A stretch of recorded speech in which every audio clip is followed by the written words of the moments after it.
नमस्कार मेरे शिक्षक साथियों।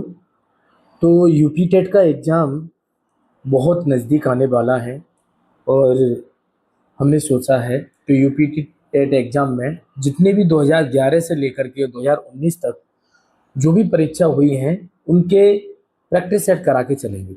और इसमें जितने भी गणित के क्वेश्चन आए हैं, यानी 1 से 30 तक जो 30 क्वेश्चन आते हैं 1 से 5 तक की क्लास के लिए, यानी जो प्राइमरी एग्जाम जो होगा यूपी टेट का, उसमें 1 से 5 तक के जितने भी सवाल जो पूछे गए हैं 2011 से 2019 तक, उन सबको हम करा के चलेंगे। तो सबसे पहले हम 2011 को कराएंगे और उसके बाद में 2012, 13 जो भी पेपर हुए 2019 तक सारे पेपरों को करा के चलेंगे। तो दोस्तों और मेरे प्यारे शिक्षक साथियों, जल्दी से जल्दी जुड़ जाइए और हमारी क्लास को ज़्यादा से ज़्यादा लोगों में शेयर ज़रूर करिए, ठीक है? क्योंकि बिल्कुल फ्री ऑफ कॉस्ट पढ़ाएंगे, 1 रुपया आपसे नहीं चाहिए, बस आपका सहयोग चाहिए। क्योंकि जैसे आपको हेल्प मिल रही है इसी तरह से अन्य टीचरों को भी हेल्प हो जाए, इसलिए हमारी क्लास को ज़्यादा से ज़्यादा लोगों में शेयर कर दीजिए। तो चलिए दोस्तों, आज की क्लास में हम सबसे पहला सवाल स्टार्ट करते हैं। तो 2011 की जो परीक्षा में यूपी टेट में जो पेपर पूछा गया है उसकी बात करते हैं। तो सबसे पहले क्वेश्चन में दोस्तों पूछा गया है, 4 अंकों वाली बृहत्तम तथा न्यूनतम संख्याओं का योगफल कितना होगा। तो दोस्तों 4 अंकों की बृहत्तम संख्या की बात करें तो एक बृहत्तम संख्या की जब भी बात करेंगे तो आपको 9 के अक्षर बना लेंगे, ठीक है? जब भी बृहत्तम संख्या की कहेगा तो आपको क्या करना है, 9 बृहत्तम यानी बड़ी से बड़ी संख्या, तो 9 के अंक बना लेना है। और छोट न्यूनतम संख्या की बात कहे तो आप 1 पे 0 लगा देना, यानी देखो 1 2 3 4 हो गया और ये भी 1 2 3 4 हो गया। जब दोस्तों आप इनको जोड़ोगे तो इसको इसमें जोड़ोगे आप, तो आप कह सकते हो 9 हो गया दोस्तों। इसको इसमें जोड़ोगे तो भी दोस्तों कितना हो जाएगा 9। इसको इसमें जोड़ोगे तो भी दोस्तों कितना हो जाएगा 9। और 9 को 1 में जोड़ दो तो कितना हो जाएगा दोस्तों 10। तो हम कह सकते हैं 10,999 हमारा आंसर हो जाएगा। तो ऑप्शन कौन सा नजर आ रहा है दोस्तों? ऑप्शन सी नजर आ रहा है, ठीक है? कोई दिक्कत नहीं है, चलिए आगे। अगला प्रिय साथियों, शिक्षक साथियों, दूसरा सवाल जो हमारा है कि शुरू में तापक्रम 18 डिग्री सेंटीग्रेड बढ़ता है। शुरू में कितना बढ़ता है? 18 डिग्री सेंटीग्रेड बढ़ता है, फिर 23 डिग्री सेंटीग्रेड घटता है। पहले 18 बढ़ रहा है, फिर 23 क्या है? घट रहा है, ठीक है? क्लियर हुआ? घटता है। यदि प्रारंभिक तापक्रम कितना था दोस्तों? 27 डिग्री सेंटीग्रेड हो तो अंतिम तापक्रम कितना होगा? तो टोटल दोस्तों हमको क्या करना है कि हमारे पास जो पहले तापक्रम कितना था, टेम्परेचर कितना था सेंटीग्रेड? 27 डिग्री सेंटीग्रेड था। अब उसने कह रहा है कि 18 बढ़ता है। जब 18 बढ़ता है तो 18 को आप प्लस करोगे 18 डिग्री सेंटीग्रेड। फिर कह रहा है कि 23 डिग्री सेंटीग्रेड घटता है, तो 23 डिग्री सेंटीग्रेड घट रहा है ना? अब आपको क्या कर, इन दोनों को प्लस कर लेना, ठीक है? क्योंकि देखिए बोर्ड मास के अनुसार हम चलेंगे, जैसे बोर्ड मास, बोर्ड मास के अकॉर्डिंग इसका मतलब होता है ब्रैकेट, ठीक है? इसका मतलब होता है ऑफ, ऑफ का यानी हिंदी में बोले तो का की आएगा, का की, ठीक है? इसको आप ध्यान रखोगे। डी का मतलब होता है डिवाइड, यानी डिवाइड को पहले सॉल्व करेंगे, है ना? अगर काकी के नहीं है तो। अब इसके बाद एम का मतलब मल्टीप्लाई यानी गुणा, इसको सॉल्व करेंगे। और ए का मतलब एडिशन यानी जोड़, और एस का मतलब सब्ट्रैक्शन, यानी सबसे लास्ट में हम घटाएंगे। तो सबसे पहले हमें घटाने से पहले तो हमें जोड़ करना पड़ेगा, तो हम जोड़ेंगे दोस्तों। सबसे पहले इसको हम जोड़ेंगे तो आप कह सकते हो 8 और 7 कितना हो गया? 15 की 5 हासिल 1, और यहाँ पर 1 और 1 2 और 2 4, तो कितना डिग्री टेम्परेचर हो जाएगा? 45 डिग्री सेंटीग्रेड। और 45 डिग्री सेंटीग्रेड में से 23 डिग्री सेंटीग्रेड आपको दोस्तों घटा देना है। तो जैसे 5 में से 3 गया तो 2, और 4 में से 2 गया तो 2, तो कितना डिग्री सेंटीग्रेड बचेगा दोस्तों? 22 डिग्री सेंटीग्रेड बचेगा। और यही हमें आंसर दिखाई दे रहा है ऑप्शन ए में, 22 डिग्री सेंटीग्रेड, ठीक है? क्लियर? कोई दिक्कत नहीं है। जब भी आपको कोई कैलकुलेशन सिंप्लीफिकेशन की आती है तो बोर्ड मास के अकॉर्डिंग करेंगे, ऊपर से नीचे सॉल्व करेंगे, ठीक है? क्लियर? चलिए आगे बढ़ते हैं।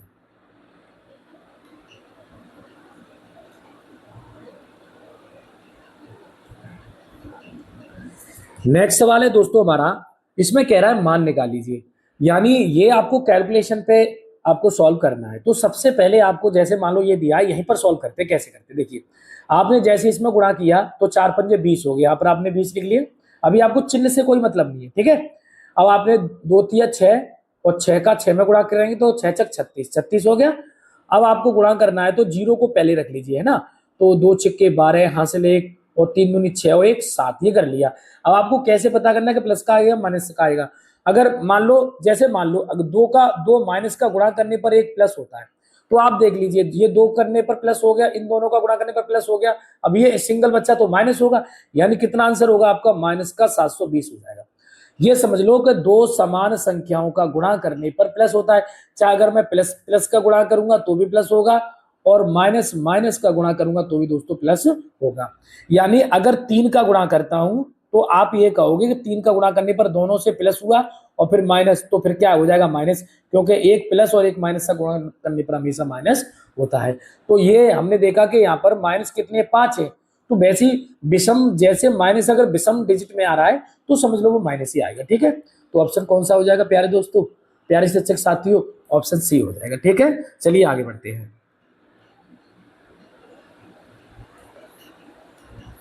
नेक्स्ट प्रश्न देखेंगे दोस्तों, चौथा। इसमें कह रहा है 8 किलोग्राम 350 ग्राम से 3 किलोग्राम 178 ग्राम को घटाइए। तो बड़ा आसान है, जैसे ये कह रहा है 8 किलोग्राम, तो यहाँ पर 8 किलोग्राम रख लिया आपने और यहाँ पर 350 ग्राम लिख लिया। ठीक है, यहाँ तक तो आप समझ गए होंगे। फिर आपको क्या करना है, यहाँ पर 3 किलोग्राम रखना है और इसके नीचे दोस्तों 178 ग्राम लिखना है। ठीक है, अब इसको आसानी से आप घटा सकते हो। तो देखिए ग्राम तो ग्राम आएगा ही आएगा, है ना। और यहाँ से घटाओगे, 10 में से 8 गया तो 2 बच गया, यहाँ 4 रह गया तो 2.5 ले लेंगे, 14 हो जाएगा। 14 में से 7 गया तो कितना बच गया, 7 बच गया। या 2 में से 1 गया तो 1 बच गया, यानी 172 ग्राम हो गया। तो 172 ग्राम यहाँ पर देख सकते हो इन दोनों में, ये तो दोनों होंगे नहीं। अब आगे सॉल्व कर सकते हैं, तो यहाँ से कितना बचेगा 5 किलोग्राम। तो हम कह सकते हैं 5 किलोग्राम 172 ग्राम, जो कि ऑप्शन कौन सा नजर आ रहा है हमें, ऑप्शन ए नजर आ रहा है। बहुत ही ज्यादा सरल सवाल है, इसमें आपको कोई दिक्कत होने वाली दोस्तों नहीं है। ठीक है, चलिए, तो शिक्षक साथी जल्दी से जल्दी जुड़ जाइए और जितने भी आपके जो संपर्क के टीचर्स हैं उनको जरूर शेयर कर दीजिए। ठीक है, चलिए आगे बढ़ते हैं। मेरे प्यारे शिक्षक साथियों, क्वेश्चन नंबर 5 को देखते हैं। 3.5 सेंटीमीटर व्यास वाले वृत्त की परिधि क्या है। तो सबसे पहले दोस्तों वृत्त देखते हैं। ये वृत्त, ये आपने वृत्त बना लिया। अब इसको, ये जो आपको ये दिखाई दे रही है, ये इसी को हम परिधि कहते हैं। ठीक है, और इसकी जो सबसे वृत्त की सबसे बड़ी जीवा जो होती है, इसको हम कहते हैं व्यास। इसको क्या कहते हैं, व्यास। और ये दे दिया हमारा 3.5 सेंटीमीटर। कितना दिया, 3.5 सेंटीमीटर। अब दोस्तों व्यास क्या होता है, व्यास त्रिज्या का क्या होता है, दुगना होता है। जैसे व्यास डायमीटर जो होता है वो 2r के बराबर होता है, और ये हमें कितना दिया, 3.5 सेंटीमीटर दे दिया। ठीक है, तो r के बराबर में निकालूंगा तो 3.5/2 आ जाएगा, यानी त्रिज्या हमारी हो गई। अब आपसे कहेगा ये परिधि का फॉर्मूला कितना होता है, तो परिधि हमारी होती है दोस्तों 2πr। कितनी होती है, 2πr। तो परिधि होती है सरकमफेरेंस परिधि। अगर हम परिधि की बात करें दोस्तों, तो परिधि हमारी होगी, परिधि का फॉर्मूला आप याद कर लेना, 2πr होता है। ठीक है, अब 2 इंटू पाई का मान कितना है, 22/7। पाई का मान कितना है, 22/7। और आर का मान आपने निकाल लिया है। आर का मान कितना निकाल लिया, 3.5/2 निकाल लिया। अब इस 2 से 2 आप खत्म कर सकते हो, और 7 पंजे 35, यानी 0.5 बार ये कट जाएगा। अब जैसे ही आपने 22 का 0.5 में गुणा किया, जैसे ही आपने 22 का 0.5 में गुणा किया, तो कितना हो जाएगा, 110 हो जाएगा। 100, और इससे पॉइंट लग जाएगा, तो कितना रह जाएगा, 11। यानी हम कह सकते हैं कि 11 सेंटीमीटर हमारा जो सरकमफेरेंस या परिधि कहेंगे, ये कितनी, इसकी परिधि की माप कितनी होगी, तो हम कह सकते हैं 11 सेंटीमीटर, जो कि कौन से ऑप्शन में दिखाई दे रहा है, ऑप्शन बी में दिखाई दे रहा है। तो आपको ध्यान रखना है दोस्तों कि जो परिधि का जो फॉर्मूला है, जो वृत्त की परिधि का फॉर्मूला कितना होता है, हमारा 2πr होता है, और डायमीटर यानी व्यास कितना होता है, तो त्रिज्या का दुगना होता है व्यास। ठीक है, चलिए आगे बढ़ते हैं।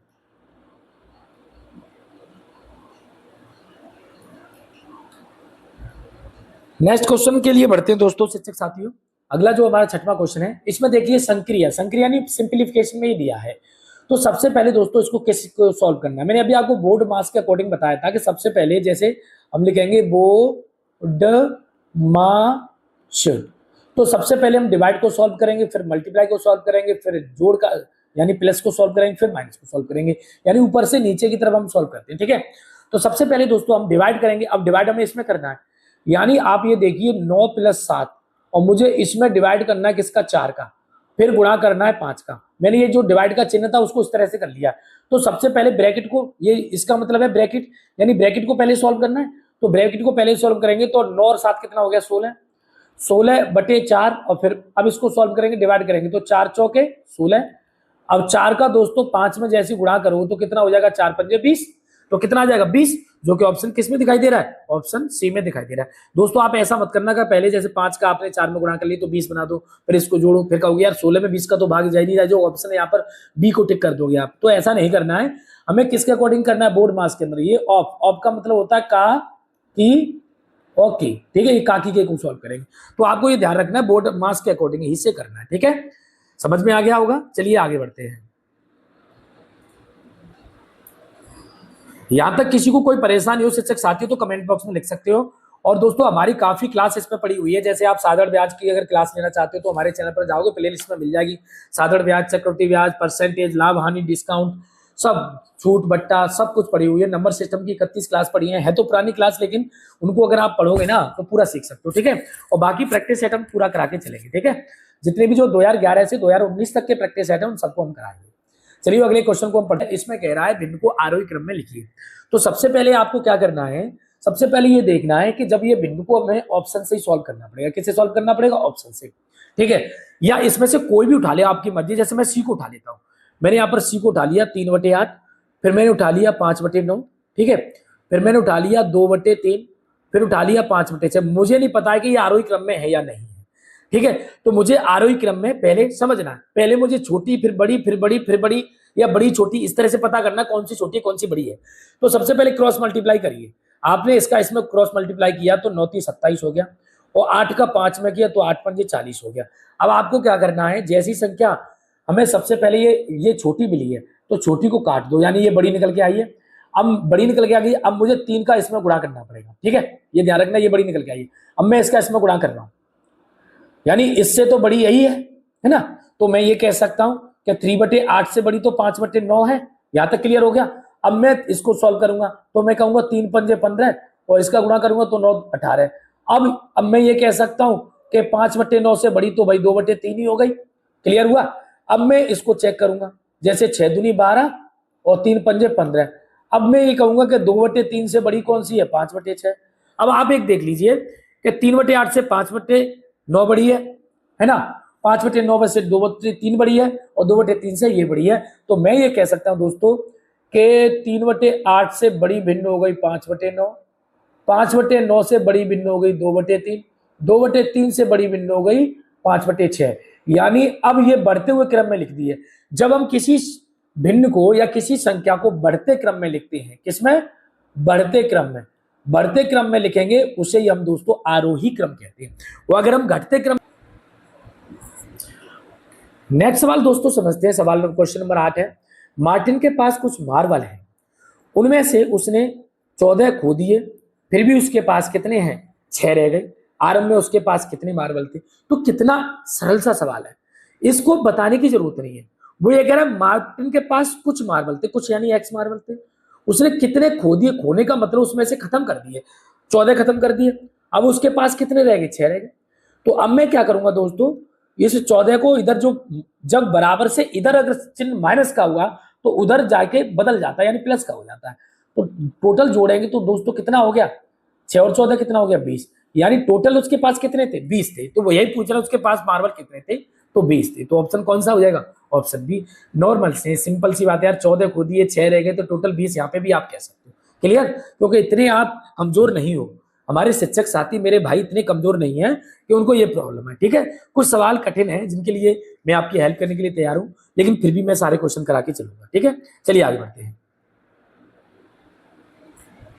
चलिए दोस्तों नेक्स्ट सवाल देखते हैं हम, सवाल नंबर 9। इसमें क्या कह रहा है, देखिए दोस्तों ये ऐसा सवाल है कि जिसमें आप दिक्कत कर जाओगे। तो मैं आपको पहले बता देता हूं, बोर्ड मास, बोर्ड मास, इसे हम बोर्ड मास के अकॉर्डिंग ही हमें दोस्तों करना है।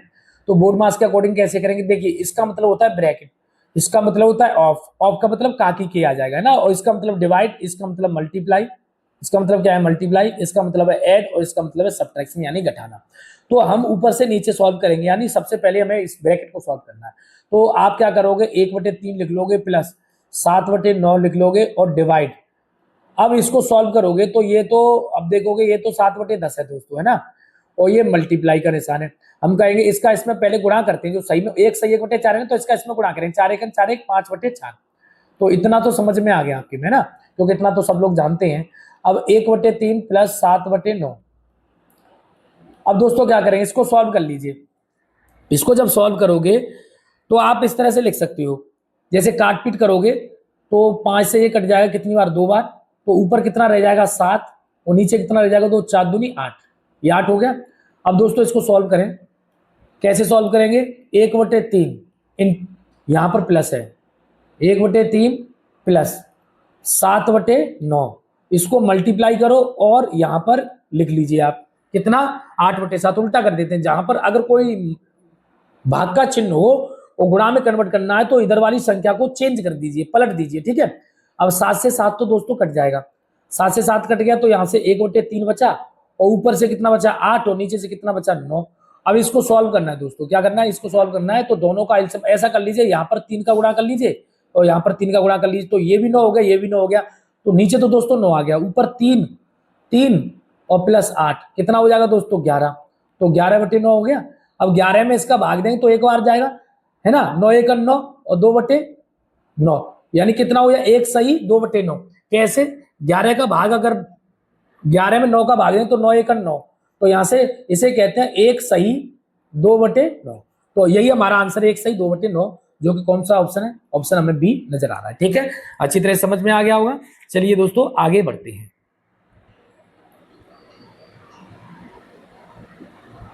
नेक्स्ट सवाल को दोस्तों समझेंगे। नेक्स्ट सवाल में कह रहा है 2.6 गुणा 0.91 इक्वल, इसको हम सॉल्व करें तो कैसे सॉल्व करेंगे, तो आपको घबराने की कोई जरूरत नहीं है दोस्तों। आपको क्या करना है, 2.6 का 9 में गुणा कर लेना, जैसे आप नॉर्मल तरीके से गुणा करते हैं, जैसे हमने किया 6 1 6 और 9 6 54, ये गुणा कर लिया, फिर 2 का कर दीजिए, 2 1 2, 2 9 18। अब आप लिखोगे 6 और ये 6 हो गया, और 8 5 13 की 3 हाथ से 1 और 2, तो कितना आ गया दोस्तों, अब ये आ गया 23 66 23 66 आ गया। अब ये देख लीजिए, यहाँ पर पॉइंट के बाद 2 अंक है, यहाँ पॉइंट के बाद 1 अंक है, तो 3 अंक पहले पॉइंट लगेगा, तो पॉइंट कहाँ लग जाएगा, हमारा यहाँ लग जाएगा, तो 2.366 होगा। तो 2.36 कौन सा ऑप्शन नजर आ रहा है, ऑप्शन ए नजर आ रहा है। तो दोस्तों बात करते हैं सवाल नंबर। तो देखिए दोस्तों, यहाँ पर हम देखेंगे तो ये कितना है 64, और यहाँ पर देखेंगे दोस्तों, यहाँ पर कितना है, क्यू लगा हुआ, इसे घनमूल बोलेंगे, इसे वर्गमूल बोलेंगे, ये भी दोस्तों कितना है 64 है। क्लियर हुआ। तो यहाँ पर इसको सॉल्व करेंगे तो वर्गमूल का मतलब होता है 1/2 और घनमूल का मतलब होता है पावर 1/3, यानी यहाँ पर 2 का जोड़ा बनाना है, यहाँ 3 का जोड़ा बनाना है। ठीक है, तो यहाँ पर 2 का जोड़ा बनाओगे तो 8 का 8 में गुणा करने पर 64 होता है, तो यहाँ तो 2 का जोड़ा बन गया, और यहाँ पर दोस्तों 3 का जोड़ा बनाना है, तो 4 गुणा 4 गुणा 4, यानी मैं कह सकता हूँ 4 चौक 16 16 चौके 64। तो अब दोस्तों आप देखोगे यहाँ पर 2 जोड़े बन चुके हैं, जब इसमें से वर्गमूल में 2 का जोड़ा बन गया तो ये 8 बाहर निकल जाएगा। ठीक है, और इसमें से 4 का जोड़ा 3 बार बनाना है, क्योंकि यहाँ पर 3 गाद दी, अगर यहाँ पर 4 गाद दी होती तो 4 जोड़ा बनानी पड़ती है ना, तो इसमें से 4 बाहर निकल जाएगा। जैसे दोस्तों 8 में से 4 घटाओगे तो कितना आ जाएगा, आंसर हमारा 4 आ जाएगा, जो कि ऑप्शन किस में नजर आ रहा है, ऑप्शन ए में नजर आ रहा है। ठीक है दोस्तों, तो चलिए अगले सवाल की तरफ चलते हैं।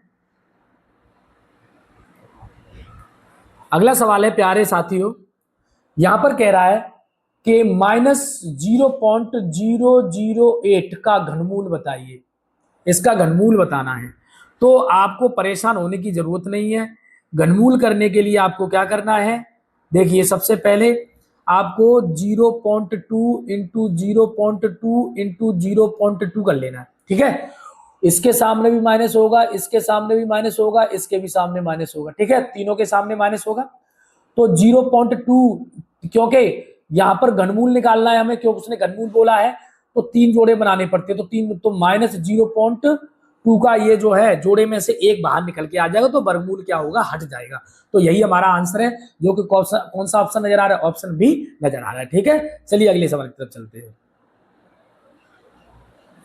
चलिए दोस्तों, तो अगला सवाल दोस्तों देखेंगे, यहां पर कह रहा है 496 योग 318 का निकटतम सैकड़ा में मान क्या होगा। तो निकटतम का मतलब दोस्तों है कि कोई संख्या हमने जोड़ी, और जोड़ने के बाद में 2-4 अंक ऊपर चला जाए या 2-4 अंक नीचे चले जाए, इनमें से चारों विकल्प में से कोई निकटतम संख्या मिलनी चाहिए। जैसे मैंने 496 को दोस्तों जोड़ा और यहाँ पर 318 लिया, अब इसको दोस्तों मैं जोड़ रहा हूं, तो मैं कहूंगा 8 6 14 की 4 हासिल 1 और 9 1 10 1 11 हासिल 1 और यहाँ पर जोड़ा मैंने तो 5 और 3 8, तो कितना हो रहा है 814। कितना हो रहा है 814 हो रहा है। तो निकटतम हम देख रहे हैं कि निकटतम कौन सी है 814, ये निकटतम नहीं है, ये तो पूरी पूरी संख्या है, लेकिन हमें निकटतम चाहिए। इसको देखेंगे ये निकटतम है नहीं है, इसको चाहिए नहीं और इसको चाहिए नहीं, तो निकटतम हमारा कौन सा आंसर हो जाएगा, ऑप्शन बी हो जाएगा। वो ये नहीं कह रहा कि जोड़ बताओ, वो कह रहा है निकटतम मान कितना है, तो हमारा निकटतम 814 के निकटतम कौन सा हो जाएगा 800 हो जाएगा। हालांकि आंसर पूरा हमें 814 दिया है, पर उसने 814 आंसर नहीं पूछा है। ये क्वेश्चन को समझना पड़ेगा, निकटतम सैकड़ा के पूछो तो निकटतम सैकड़ा के आंसर कौन सा होगा हमारा 800 होगा। ठीक है, क्लियर, चलिए आगे बढ़ते हैं।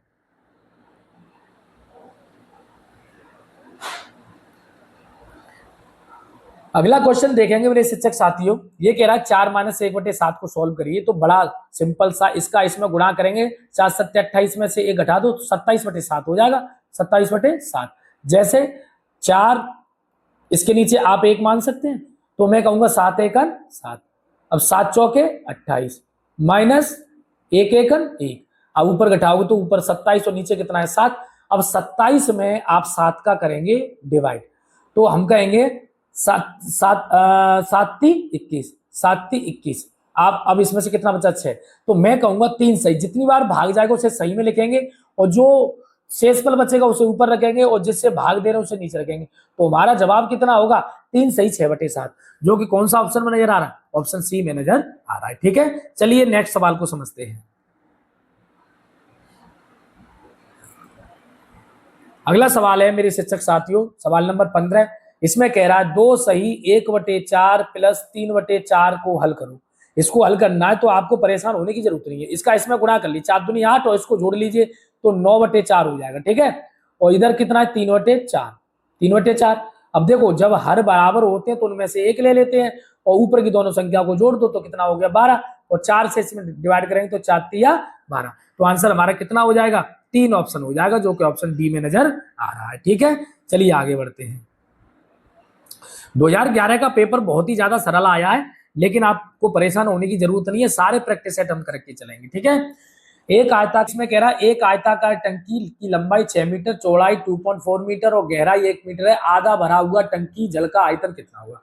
तो दोस्तों हम देखेंगे कि एक कोई टंकी है, ठीक है, ये कोई दोस्तों टंकी है, ठीक है, यहाँ इसका किनारा है, टंकी देख तो लंबाई चौड़ाई ऊंचाई इसकी रहती है, तो मैं यहाँ पर लंबाई मान लेता हूँ, यहाँ पर दे रखा है 6 मीटर, लंबाई कितनी दे रखी है 6 मीटर दे रखी है, चौड़ाई भी मान लेता हूँ, ये दे रखी है इसने 2.4 मीटर, ये कितनी दे रखी है 2.4 मीटर, और गहराई या ऊंचाई कह सकते हो ये 1 मीटर दे रखी है। जब आप आयतन की बात करें दोस्तों, आयतन, तो आयतन होता है दोस्तों लंबाई गुणा चौड़ाई गुणा ऊंचाई, ये रहता है आयतन। तो तीनों की वैल्यू रख दें तो 6 गुणा 2.4 और गुणा 1। अब दोस्तों 1 का गुणा करने पर तो कोई फर्क नहीं पड़ेगा, लेकिन टंकी आधी भरी है तो इसमें 2 का भाग दे सकते हैं, टंकी आधी भरी है ना, तो हम क्या करेंगे दोस्तों 2 से इसे काट सकते हैं, तो 3 बार कट जाएगा, कितनी बार कट जाएगा 2 से इसे काटेंगे तो 3 बार कट जाएगा। देखिए अब 3 का और हम किसका गुणा करना है 3.24 और इंटू 1 इसका गुणा करेंगे तो 24 थी 72, 72 गुणा करेंगे पॉइंट एक अंक पहले, क्योंकि एक अंक पहले पॉइंट तो एक अंक पहले पॉइंट लगा देंगे। तो अब मीटर 3 बार गुणा करें तो घन मीटर आएगा, जब भी आयतन निकालेंगे तो सेंटीमीटर होगा तो घन सेंटीमीटर होगा, मीटर होगा तो घन मीटर होगा, तो 7.2 यानी 7.2 घन मीटर होगा, जो कि ऑप्शन कौन सा नजर आ रहा है, ऑप्शन डी नजर आ रहा है। ठीक है, चलिए अगले सवाल की तरफ चलते हैं।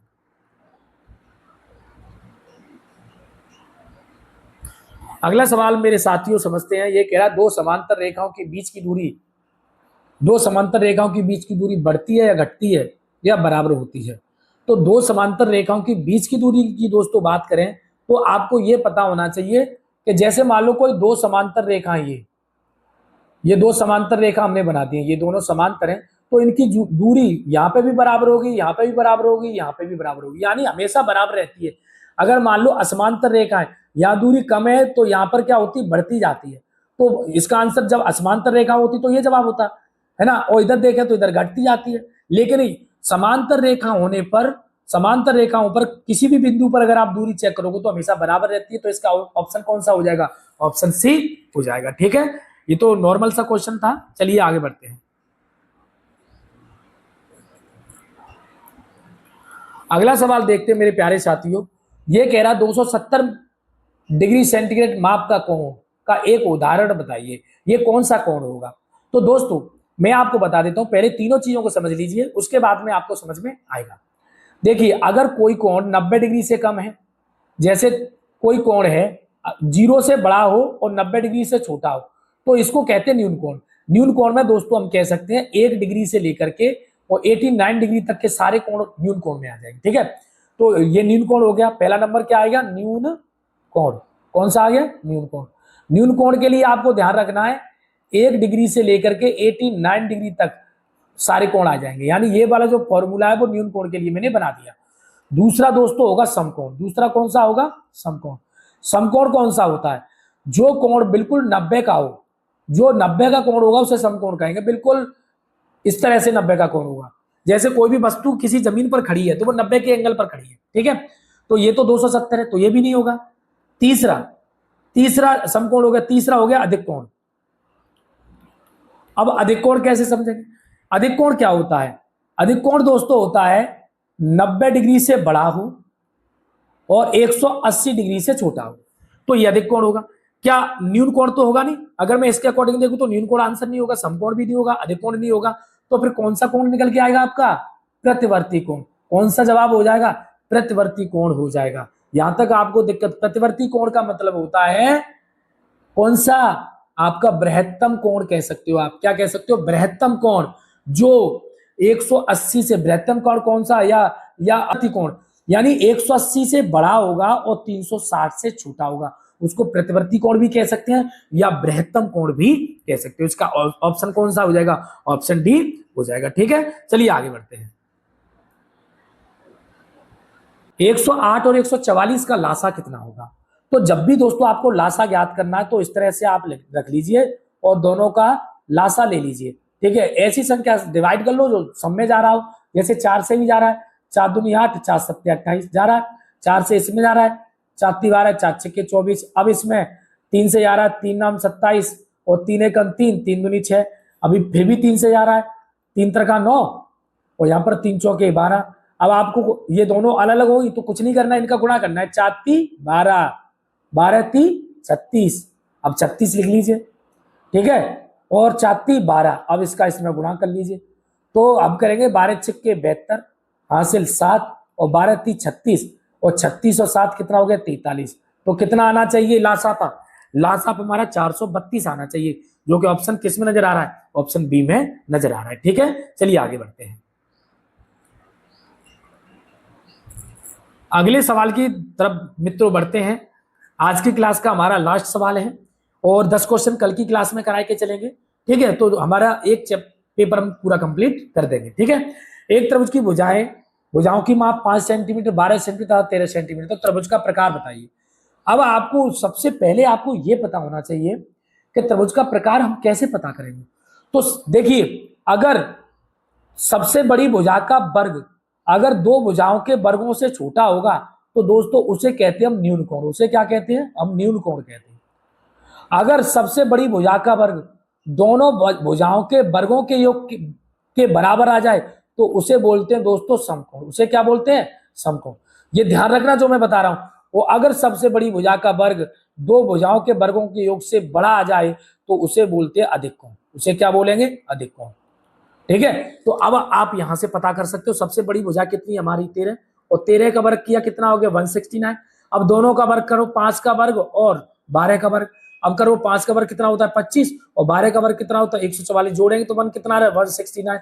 यानी हम कह सकते हैं कि 13 का वर्ग 5 के वर्ग और 12 के वर्ग के बराबर आ रहा है, यानी ये भी 169 आ रहा है और ये भी 169 आ रहा है।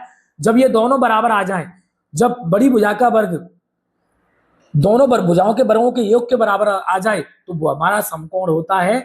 हमारा आंसर कौन सा हो जाएगा, ऑप्शन डी हो जाएगा, यानी समकोण त्रिभुज हो जाएगा। तो दोस्तों आज की क्लास नो ट्राईसाइकिल में कितने पहिए होंगे, पहले तो आप समझ लो ट्राईसाइकिल का मतलब होता है जो 3 पहियों से चलता है, यानी रिक्शा।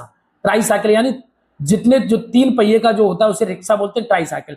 तो जब एक रिक्शे में, यानी एक नियम कह सकते हैं इसको, हम क्या कह सकते हैं, एक नियम कह सकते हैं। हम ये कह सकते हैं जब एक रिक्शे में 3 पहिए होते हैं तो 9 रिक्शे में कितने होंगे, तो 3 नामे 27, यानी कितने पहिए होंगे, 27। और यही हमारा आंसर है दोस्तों। इसमें कोई ज्यादा मेहनत करने वाला सवाल नहीं था, मैंने आपको बता दिया, बड़ा सरल सा सवाल था। ठीक है, चलिए आगे बढ़ते हैं।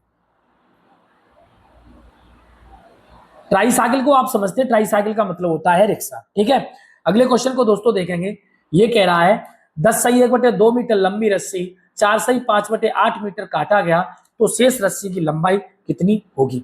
तो दोस्तों आपको क्या करना है, ये जो 10 सही 1/2 मीटर की जो लंबी है, काटने का मतलब इसमें से घटाना, इसमें से इसे घटाना है। तो घटाएंगे तो इसका पहले इसका इसमें गुणा करेंगे, तो 10 दूनी 20, ऊपर वाली संख्या होती है उसको जोड़ते हैं तो 21, तो 21/2 ये हो जाएगा, और नीचे ये 8 है, इसके अंदर 8 8 चौके 32, और 32 और 5 कितना हो गया, 37। अब दोस्तों आप आसानी से घटा सकते हो, कैसे। अब आपको ये दिक्कत आती है सर ये कैसे घटाएं, बहुत से लोगों ने नहीं, बहुत से टीचर है जो पुराने शिक्षक है वो नहीं कर पा रहे, तो इसको जैसे इसमें 8 का, इसे हम 8 बनाना है तो 4 का गुणा ऊपर नीचे कर सकते हैं, तो ये हमारा 8 बन गया, ये भी 8 बन गया, ये भी 8 बन गया। यहाँ पर 8 रख दीजिए, और 21 चौका 84, यहाँ पर 84 रख दीजिए, और यहाँ 37 रख दीजिए, बस।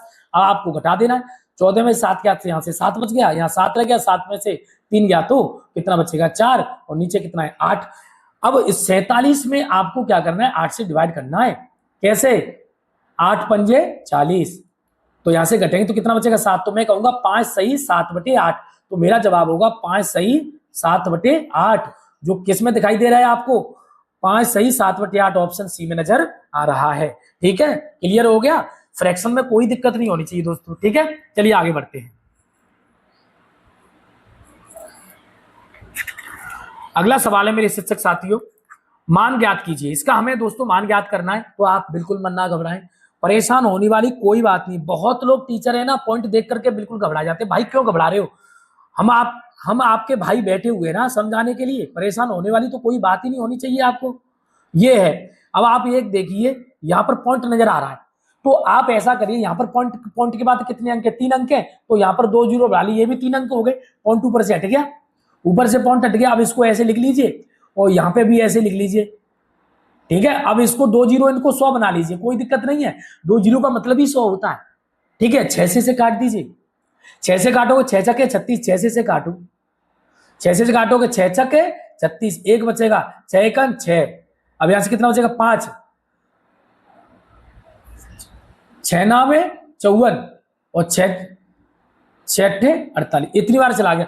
फिर 6 से फिर कटेगा दोस्तों, 6 से फिर काटोगे तो आप कह सकते हो 6 एकम 6, अब एक में नहीं जा रहा है तो जीरो बढ़ा लो। ठीक है, 36 18, 36 18, कितनी बार चला गया, हम कहेंगे 10 33, और नीचे कितना बचा है, 100। अब 100 से 2 अंक पहले पॉइंट, 2 जीरो 2 अंक पहले पॉइंट लगा लो, तो हम कहेंगे 10.33, तो यही हमारा आंसर है। आप देख सकते हो, आपको ज्यादा कैलकुलेशन नहीं करनी है, इस तरह से करना है। अगर आपको समझ में नहीं आया तो इसको दोबारा देख लेना, ठीक है, क्लियर हो जाएगा। चलिए आगे बढ़ते हैं, एक क्लास को 4-5 बार देखोगे तो बिल्कुल क्लियर हो जाएंगे सारे सवाल। ठीक है, चलिए आगे बढ़ते हैं, समय आपके पास कम है इसलिए थोड़ा सा जल्दी जल्दी मैं करा दे रहा हूं। अगला सवाल देखते हैं, इस सवाल को देखेंगे, बहुत ही महत्वपूर्ण सवाल है दोस्तों। इसमें कह रहा है 999 तथा 3000 के बीच 4 अंकों वाली संख्याएं कितनी है।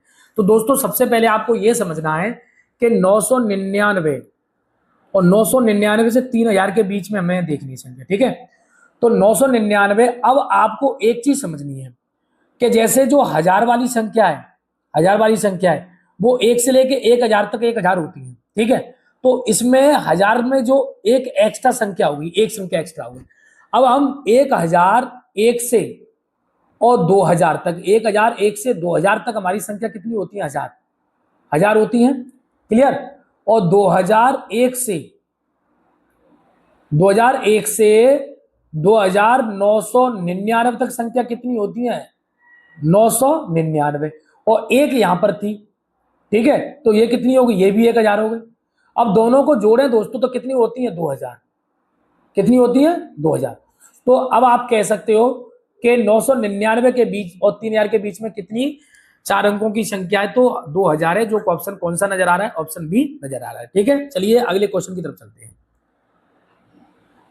अगले क्वेश्चन को दोस्तों देखेंगे, ये क्या कह रहा है, बिना वाले हमारा सवाल नंबर 25, बिना कोई शेषफल के निम्न में से कौन सी संख्या 9361 को पूर्णतः विभाजित करेगी। तो दोस्तों सबसे पहले हम छोटी संख्या को चेक करेंगे, यानी 11 से। तो जैसे हमें कोई संख्या ये दे रखी है 9361, तो आपको क्या करना है, 11 के लिए कंडीशन है विभाजन के लिए, कि इसको जो, जैसे मान लो ये एक अंक छोड़ करके, जैसे मैंने पहले 9 लिया, इधर 9 को इधर ले लिया, 3 को इधर ले लिया, फिर 6 को इधर लेंगे और 6 को इधर लेंगे और 1 को इधर लेंगे, है ना।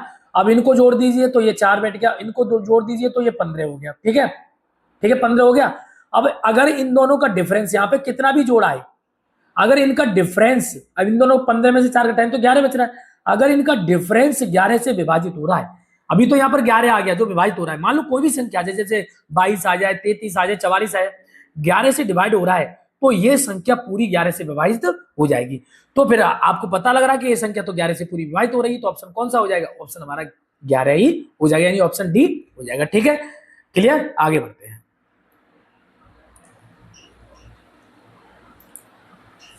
अगले सवाल को दोस्तों समझते हैं, ये भी बहुत अच्छा सवाल है, इसमें कोई दिक्कत नहीं है। ये कह रहा है 1 सही 1/2 में कितने आधे हैं? कितने आधे का मतलब वो है 2 का डिवाइड करना है आपको। ठीक है, यहाँ पर कंफ्यूजन में पड़ने वाली बात नहीं है। कितने आधे का मतलब आधे का डिवाइड इसमें करना है। तो अब इसको पहले गुणा कर लीजिए, तो ये 2 1 2 1 3/2, 3/2 और ये है 1/2।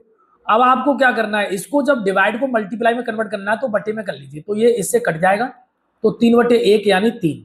तो हमारा आंसर कितना होगा? 3। तो 3 आधे हो जाएंगे। 3 आधे कैसे हो जाएंगे? 1/2 प्लस 1/2 प्लस 1/2, इसी को कहते हैं 1 सही 1/2 यानी 1.5। समझ में आया? तो कितने आधे हो गए? 1 2 3 आधे हो गए, तो यही हमारा आंसर है, 3 आधे हैं। क्लियर, चलिए आगे बढ़ते हैं। अच्छी तरह समझ में आ रहा होगा तो दोस्तों जल्दी जल्दी लाइक जरूर कर दिया करें ना, लाइक करना और शेयर करना ना भूले, और कमेंट भी कर दिया अगर जो भी क्वेश्चन पूछ रहे हैं आपको। अब दोस्तों इसको बोर्ड मार्क्स के अकॉर्डिंग करना है। यहाँ पर आपको माइनस प्लस माइनस गुणा ये दिखाई दे रहा है, तो सबसे पहले हम दोस्तों करेंगे गुणा। तो सबसे पहले आपको क्या करना है, 44 माइनस 6 प्लस इन दोनों का गुणा कर लीजिए, तो आप कहोगे 86 हो गया। कितना हो गया? 86, क्योंकि 43 दूनी 86। अब ये 87, अब इसमें से घटा नहीं देना है, प्लस वाले प्लस करने हैं, माइनस वाले इधर जोड़ने, तो प्लस वाले प्लस में जोड़ लीजिए। तो 6 और 4 10 हासिल 1 और 1 8 9 और 9 4 13, ये तो प्लस वाली हो गई। माइनस वाले जोड़े तो कितना हो जाएगा? 93, क्योंकि 87 में 6 जोड़े तो 93। अब दोस्तों इसमें से घटाना है, 10 में से 3 गया तो 7 बच गया, 12 में से 9 गया तो 3 बच गया, तो कितना बच गया दोस्तों? 37। और यही हमारा आंसर है, ऑप्शन ए। क्लियर, चलिए आगे बढ़ते हैं।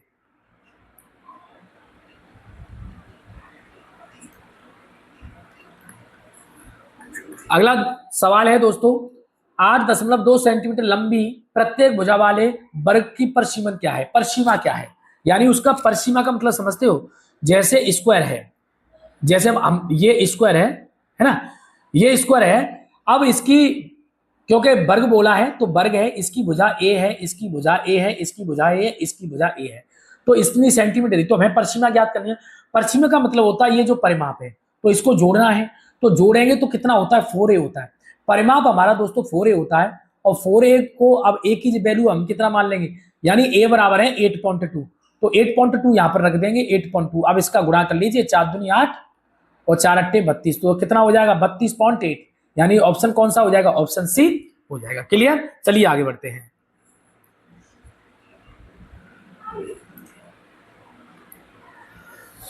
अगला सवाल है हमारा दोस्तों, सवाल नंबर 29। एक टिन के बर्तन में 20 लीटर पेट्रोल है, रिसाव के कारण 3 लीटर पेट्रोल की हानि हुई, टिन के बर्तन में कितना प्रतिशत पेट्रोल रह गया? ठीक है, तो दोस्तों आपको समझना है, जैसे 20 लीटर पेट्रोल है, अब 20 लीटर पेट्रोल में से 3 लीटर पेट्रोल उड़ गई, तो कितने लीटर पेट्रोल रहेगी? 17 लीटर। कितने लीटर रहेगी? 17 लीटर रहेगी। ठीक है, तो टिन के बर्तन में कितने प्रतिशत पेट्रोल रह गई? अब हमारे पास रह कितनी गई है? 17 लीटर। कितनी रह गई है? 17 लीटर। अब क्या फर्क पड़ा है? सबको पहले तो आपको यह समझना है फर्क क्या पड़ा। तो हम ये कह सकते हैं दोस्तों कि हमारे पास टोटल 20 लीटर था और रह कितना गया? 17 लीटर। और जब भी इसको परसेंट में कन्वर्ट करना है तो 100% का गुणा कर दीजिए, तो हम कहेंगे 20 पंजे 100, तो 17 का जैसे ही आप 5 में गुणा करोगे, 5% में गुणा करोगे, तो 17 पंजे 85। अब कितने परसेंट रह गया? 85%। तो 85% पेट्रोल रह जाएगी। ठीक है, तो इस तरह से कर सकते हैं, क्योंकि दोस्तों 20 था और 3 इसमें से कम हो गया, तो कितना रह गया? 17। अब 17/20 कर ले, क्योंकि हमारे पास रह तो 17 ही रह गया ना, तो 17/20 और परसेंट बनाने के लिए हम 100% का गुणा कर देंगे। चलिए अगले सवाल को समझते हैं। चलिए दोस्तों, अगला हमारा आज की क्लास का लास्ट सवाल है। ठीक है, 3 पेंसिल का मूल्य 20 रुपए है, तो 6 दर्जन का मूल्य कितना होगा? तो ये एक एक नियम का सवाल है दोस्तों। 3 पेंसिल का मूल्य कितना है? 20 रुपए है। तो एक पेंसिल का मूल्य कितना होगा? तो आप कह सकते हो 20/3। लेकिन दोस्तों 6 दर्जन बोले हैं, एक दर्जन में होते हैं 12, तो 6 दर्जन में 12 छिक्के 72, 12 छिक्के 72, 72 हो गई। तो दोस्तों मैंने 72 पेंसिल का मूल्य निकाल लेना है। तो हम कहेंगे 20 गुणा 72/3। तो जैसे ही इसे आप काटोगे, 3 दूनी 6, ठीक है, 24 बार चला जाएगा। अब आप 24 का जैसे 20 में गुणा करोगे तो 24 दूनी 48, यानी कितना हो जाएगा? 480। तो 480 रुपए हो जाएंगे, जो कि ऑप्शन कौन सा है दोस्तों? ऑप्शन सी है। तो दोस्तों आज हमने जो पहला 2011 में जो मैथ का क्वेश्चन थे 130 जो पेपर में आए थे यूपी टेट में, वो हमने कंप्लीट करा दिए हैं, आपने देख लिए होंगे। और दोस्तों अगर आपने अभी तक नहीं देखे हैं तो हमारे चैनल पर जाइए, और दो क्लास हमने जो 1 से 10 क्वेश्चन, 10 से 20 क्वेश्चन 2 क्लास बनाई थी, उसका लिंक हमने डिस्क्रिप्शन में दे दिया है, आप जाकर के देख सकते हैं। और दोस्तों अगर आपने हमारे चैनल को अभी सब्सक्राइब नहीं किया तो सब्सक्राइब करके बेल आइकन को जरूर प्रेस कर लें, ठीक है, जिससे आने वाली वीडियो की नोटिफिकेशन आपको जल्दी से मिल जाए। तो दोस्तों अगला जो हम लेके आ रहे हैं 2012-13 में जो भी पेपर हुए होंगे उनको हम करा के चलेंगे, तो जल्दी से जल्दी हमारे चैनल से जुड़ जाइए। और मेरे शिक्षक साथियों आपसे इतनी रिक्वेस्ट है कि आप आपके जितने ग्रुप हैं, जो भी ग्रुप है उसमें शेयर करिए, आपके जितने मिलने वाले टीचर उनको शेयर करिए, आपको तो लाभ मिल रहा है उनको भी लाभ मिल जाए, क्योंकि हम किसी से कोई पैसा नहीं ले रहे, ठीक है, हम आपका भला चाह रहे हैं, जिससे आप जल्दी से उस पेपर को निकाल सकें और जिससे अपनी नौकरी को सेव कर सकें, ठीक है। तो दोस्तों आज के लिए इतना ही, नमस्कार।